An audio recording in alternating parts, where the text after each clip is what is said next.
Aberdeen, Scotland. A cold January evening in 2025, two sisters, Eliza and Henrietta, leave their family home and never come back. For days, police and volunteers searched frantically while their parents begged for answers.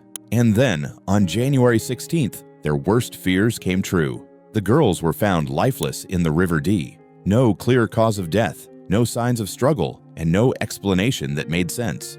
What really happened to Eliza and Henrietta Huszti? The Huszti family had moved from Hungary to Aberdeen in search of a better life. Eliza and Henrietta were described by classmates as bright, kind, and inseparable. They walked to school together, shared hobbies, and were rarely apart. Aberdeen itself was a quiet coastal city, far from the world of violence and crime.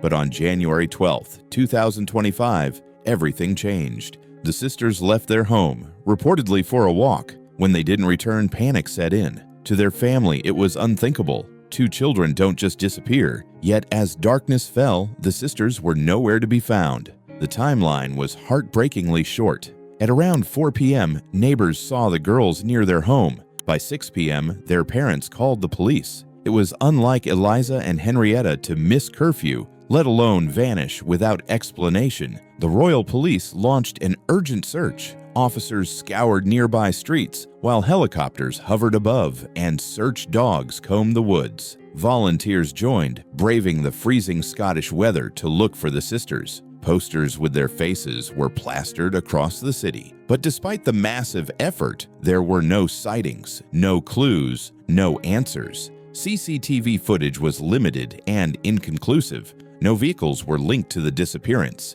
It was as though the girls had simply stepped out of the world. Their family went on television pleading, "Please, if anyone has seen them, help us bring them home." For 4 days, hope and fear battled in equal measure. On January 16th, that hope was crushed. Police recovered the bodies of Eliza and Henrietta from the River Dee, just a few miles from their home. Both were fully clothed, with no obvious signs of violence. A post-mortem examination was carried out, but the cause of death remained inconclusive. The discovery stunned the community. Vigils were held outside the girls' school. Flowers and candles lined the riverbank where their bodies were found. For their grieving parents, it was the nightmare ending they had prayed would never come. Yet, even with the discovery, one haunting question lingered. How did two healthy young girls end up in the river together? Detectives struggled from the beginning. The absence of evidence made the case almost impossible to untangle. At first, police considered the possibility of an accident. Could the sisters have fallen into the river? But both were strong swimmers, and the banks near where they were found were not easily accessible. Suicide was also suggested, though their family strongly rejected this idea,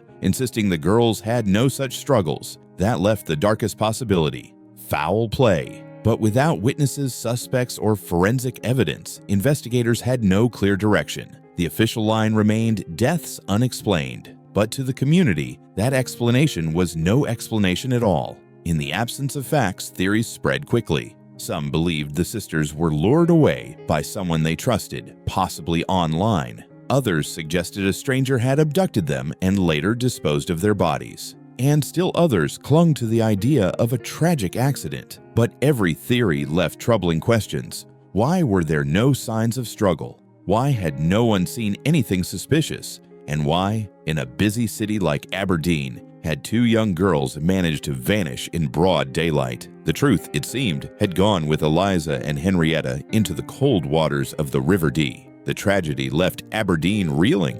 At their school, friends left handwritten notes. "We'll never forget you."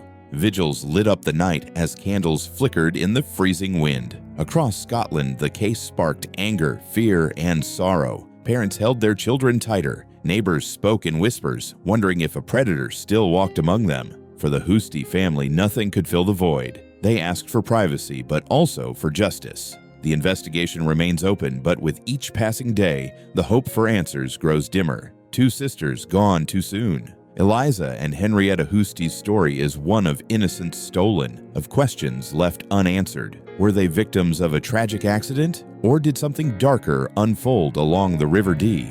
Until the truth is uncovered, their disappearance and deaths will remain one of Scotland's most haunting mysteries. And for those who loved them, the silence left behind is louder than any answer.